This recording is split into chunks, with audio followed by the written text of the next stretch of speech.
in my notes, double check pronunciation, MAMU or MAMU, but I spelled both of them wrong. I guess there's no really wrong way to say it. We just always said MAMU. MAMU is how I read it too. Yeah, it's just an acronym. So there was really, and it was actually my girlfriend that I was like, oh, I think we're going to call it me and my uncle. And she goes, hey, MAMU.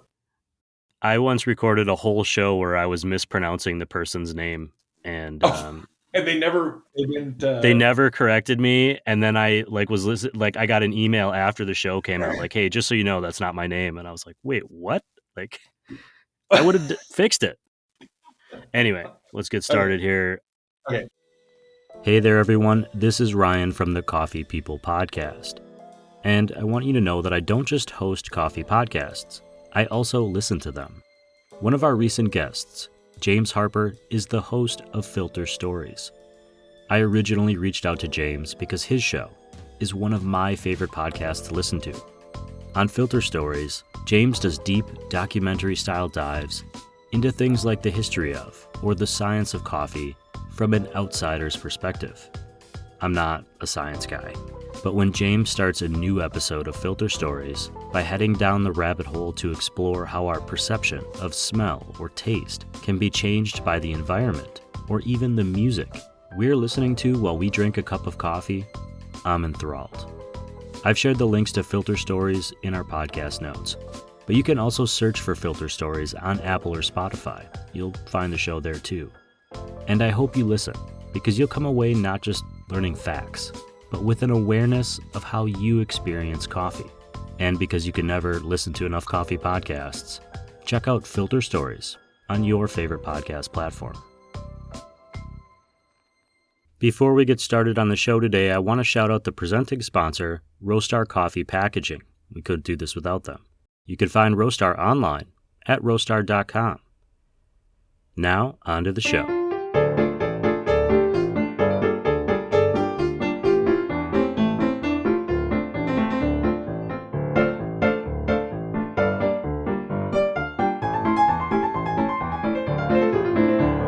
Hey, good morning, everyone. Welcome to Season 10, Episode 9 of the Coffee People Podcast, which is part of the Roast West Coast Coffee Network and presented by Roastar Coffee Packaging. I'm Ryan Woldt, and this is the Coffee Podcast where we meet all the interesting people from all the corners of the coffee industry.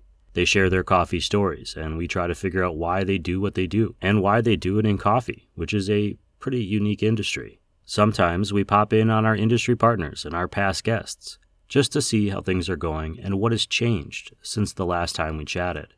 Today I got a chance to catch up with Richard Masino. We talked with Richard last year about Rancho Delfino, the farm he and his father had planted coffee trees on outside of Los Angeles. When the pandemic slowed down his work on major Hollywood films, Richard found himself spending more and more time on the farm and more time invested in the pursuit of understanding coffee.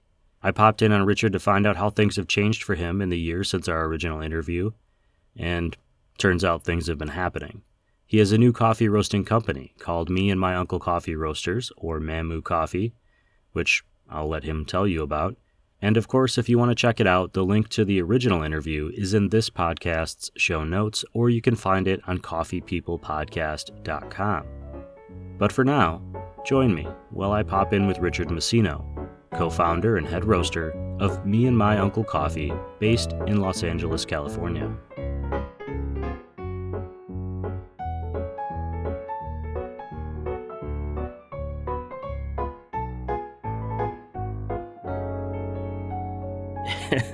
Hey everyone, welcome to this pop-in episode of the Coffee People Podcast, presented, as always, by Ryan Woldt.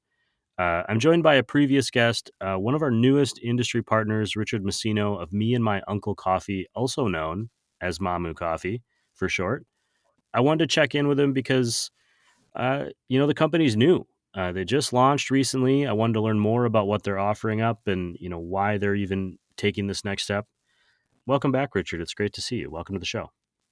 Thanks, Ryan. Always great to be on, and always great to see your smiling face. And I only smile when I see you, Richard. That's it. The last time that we talked was, I want to say a year ago, maybe, that we met and started talking.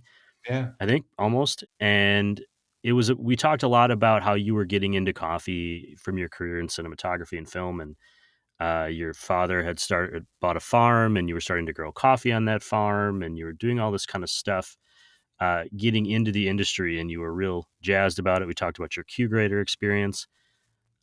You've continued to expand your foray into coffee since then. So MAMU Coffee, me and my uncle coffee, is a new thing. Why do this, and why launch the website MAMU Coffee? Yeah, last time we spoke, it was, I believe, over the summer of last year after SCA Portland, getting more and more into coffee, like we talked about, going down the rabbit hole. And what I was noticing is there were a lot of really, really good coffees that I was tasting out of Mexico.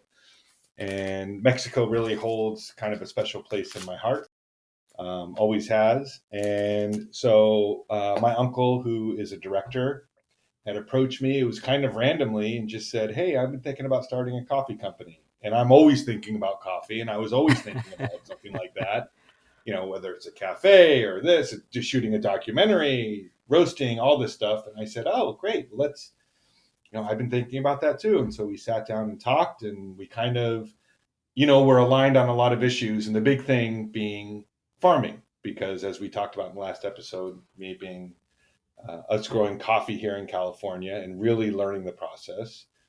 I really want people to be more aware of what the farming side is of the coffee. And I want the farmers to get paid more money for their coffee. My uncle and I decided that it would be a fun venture to try and find really good coffees. We started with Latin America. So our first three offerings, there's a Mexican, a Nicaraguan, and a Brazil.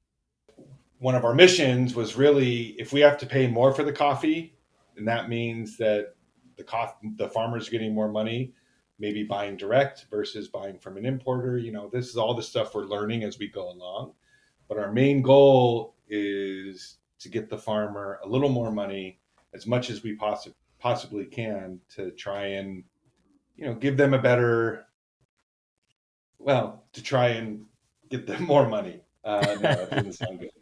We just want to spread the wealth to everybody. It's not. Sure. Yeah. You said you started in Latin America. You've mentioned to me off air that you kind of have a more personal connection to Mexico, and that was one of the reasons you wanted to focus on that area for coffee. This is coming up as we're talking right now. I'm thinking about it. As someone who has actually grown a coffee tree, meaning you, not me, I'm certainly not going to do that ever. You know how challenging it can be to get a crop. And so when you approach farms or when you approach importers, how does that impact your conversations? Because I would imagine that not a lot of people that are buying coffees from directly in particular have that experience on this side of things. Yeah. So our first order was from Royal, and Richard at Royal. Him and I had a lot of conversations in the beginning before I bought the coffees, because I told him that I wanted to really concentrate on farms. Not only that, I wanted mid 80s coffee. So I wanted a higher quality coffee, but I also wanted to know kind of farming practices. And Richard and Royal had a ton of information for me on their farm, which was great. Although maybe Richard didn't think it was as good as I did, because I kept asking about different things here and there, and a lot of things they couldn't answer. But I just started out with, I want a single varietal, and I want to make sure it's hand picked, and I want to make sure it's this and that, and obviously you have to start expanding it. I mean, at our farm we have 1,000 trees, so it's pretty quote unquote easy to hand pick, although it's a lot. But when you have 50,000 trees, and it's a lot of a different story. But Richard at Royal really helped me out and gave me a lot of information on the farms, and not only the farms, but what happens to the beans once they're picked. Do they go to a co-op?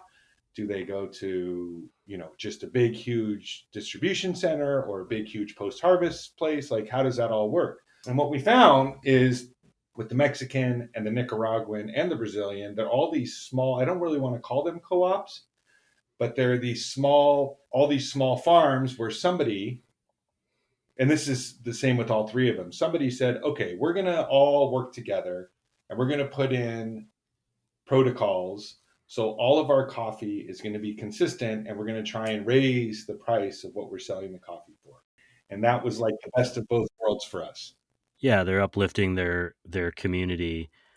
With MAMU, or me and my uncle, you're obviously working with family, which is always fun and Yeah. challenging, but also rewarding. Yeah. You have a unique kind of brand. I recently took some of your sample packages with me when I went to Specialty Coffee Association Expo this year in Chicago, and your bags have this kind of, I don't want to say crudely, but you have a hand drawn Yeah. dinosaur. Kind of with the information like this is the Santo or this is the El Momento or whatever that coffee might be. But when I was giving that out to just, coffee people at the festival, the response was like, I love the dinosaur. I love the dinosaur. Where did that come from, and what made you think, oh, this is going to best represent our brand? That's funny. It's a funny question. Years ago, somebody had given me a, I guess it was a JPEG that was similar to the dinosaur. And it was a little guy. It was kind of like the little dinosaur. He had a little sombrero, and he was saying, "Make me a taco." And when my uncle and I were first talking about this, another thing that we were both very aligned on is, especially in specialty coffee, it's a very serious industry. Everybody's serious about their coffee. We've got great coffee. It's very serious, very seriously. And at the end of the day, wait a minute, we're all drinking coffee, and it's supposed to be pleasurable. It's supposed to be fun, and you're sharing it with your friends and you're talking about it. Hey, this cup is great. Hey, this cup is awful. I don't like that. It's like, it's coffee. It's supposed to be fun. So we wanted to have something fun in the beginning. And, both the name and the logo, at one point he said, hey, we got to come up with the name. And I said, hey, let's call it Me and My Uncle. Oh, I love it. And then at one point I called him, and that was the little logo that popped up, a similar version. He said, what the hell is this? Make me a taco. He said, hey, we need to do this with our logo. Let's make it something like this because it's fun, it's lighthearted, and we want we want to create an environment that's kind of, like we're also filmmakers, so we're a little nutty as it is, right? And so we want to create an environment where you come in and it's a good time. We're working right now on some of our merchandise. We want to do, well, I should leave that for a surprise for our guests when they come to the site. But we're doing a lot of fun merch that's not just coffee mugs and sweatshirts and t-shirts. If I get another coffee mug, I swear my whole apartment's gonna collapse from the weight. Right. I've been liquidating as much as possible, but they just keep coming. I don't know what happened. Why take this next step? Why not just stick to doing the farm thing? Why decide to roast coffee and put it out there under your own name? I mean, you could just not. I mean, Yeah. it's challenging, right? And so you obviously love coffee, but why decide I want to do my own company and with my uncle and put it out there and let people judge it, write reviews, taste it and see what they think. Like, why is that important to you?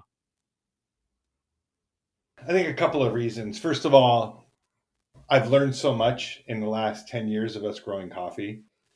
And there's a lot of people that love coffee. And so I want to share that well. I love teaching people, I love educating people. And, coffee is really something that I think we can all say that we take for granted. I mean, it's pretty tough to name a place in the world where you can't get a cup of coffee 24 hours a day. Now, it might not be the best cup, but it's always there. And there's a whole world of it that people just don't know, the specialty world of it. That's exciting. And, when I share my coffee with somebody who just loves, a French roast, and you say, okay, just take a sip of this, don't put any milk in, and try it and tell me what you think. And they drink it and they can't believe it's coffee.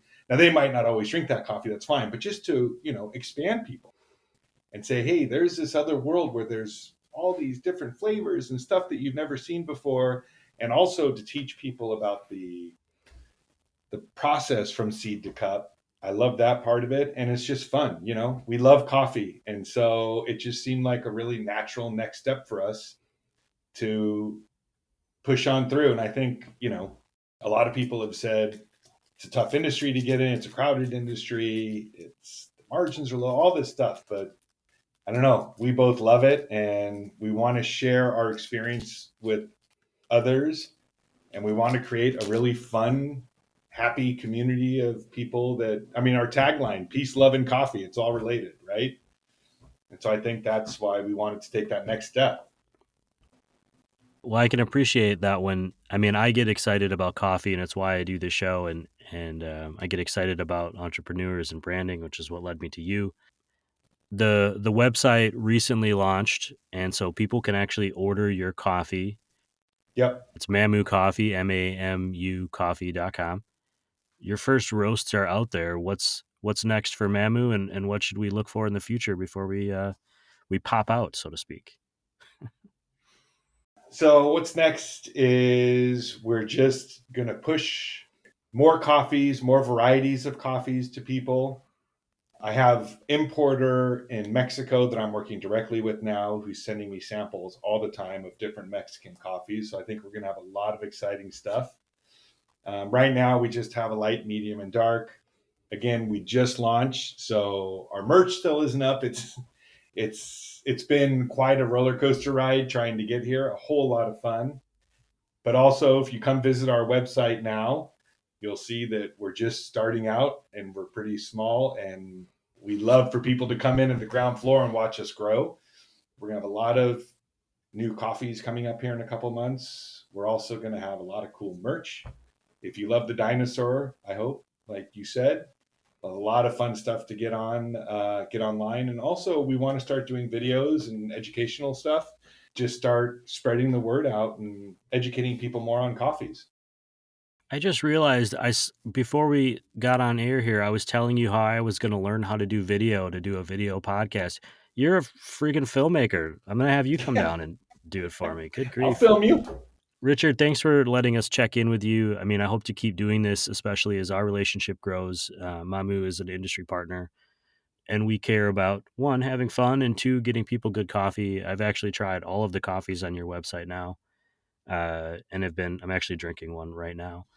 Oh. And I'm looking forward to seeing how this grows, and I'm excited to see the progression that you've made from the first time that we've talked, being somebody who is just passionate about figuring out how to grow a coffee and take it to the next step, roasting it yourself and learning that, to going, man, I know enough now and I want to grow my own community and share this with other people. So congratulations.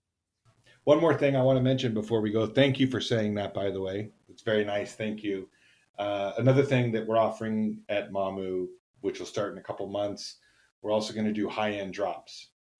So I do want our customers that just like an espresso or just like a cup of coffee, we want to educate people on what a 88 plus coffee actually tastes like and experience. When you say a high-end drop, do you mean like a shoe drop or like a, hey, here's a small limited amount of something? Or is it more of just like we're going to kind of create these events around the releases? It's going to be more like, hey, we've got this. Yeah, it's going to be very limited. We're always on the search for, typically 50 to 100 pounds of a 88 plus point coffee. Mm-hmm. So, from around the world, also from right here, we're going to sell our coffee online, our Rancho Delfino coffee online. And so it'll be very limited and, probably in the 150 gram range for orders. Anyone who sees that will be one of a few hundred people that get a chance to try this. Yeah. This kind of coffee from you. And that's a unique club to be part of. Yeah. And it's going to be fun. And again, education. I thought it was supposed to be fun, Richard. I don't want to learn anything. I just want to drink. Learning can be fun, Ryan.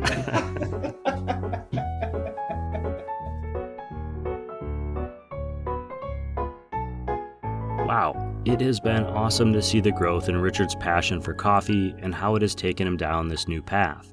Check out the new Me and My Uncle website at mamucoffee.com. That's MAMU coffee.com. You'll see their first offerings, and I encourage you to start your coffee tasting journey with them now, so that you too can experience the change and growth in their offerings. Thanks for listening to the Coffee People podcast, for supporting the show by rating it, sharing it with your friends, and for going to coffeepeoplepodcast.com. This pop-in episode was produced with support from our presenting sponsor, Roastar Coffee Packaging, found at roastar.com. They're the right company to help your small business tell a big story. That's roastar.com.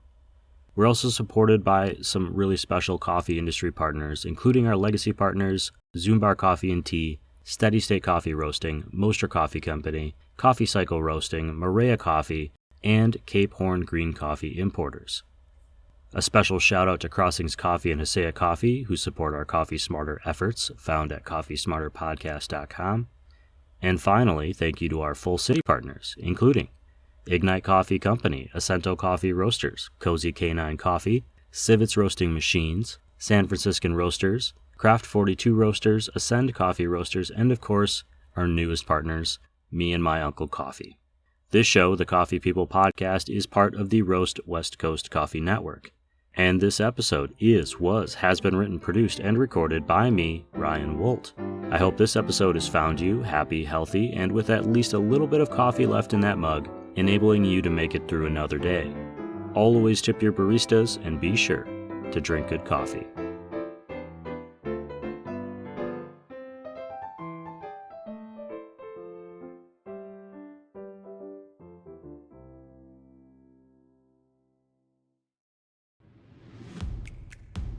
If you are in the early stages of your coffee journey, we want to support you. Check out the Coffee Smarter Education podcasts. Coffee Smarter is designed to enable coffee drinkers to brew a better cup of coffee at home. And Coffee Smarter Pro covers industry-specific topics for baristas, roasters, shop owners, and aspiring coffee professionals. You'll find both shows on your favorite podcast platforms or on our website at coffeesmarterpodcast.com.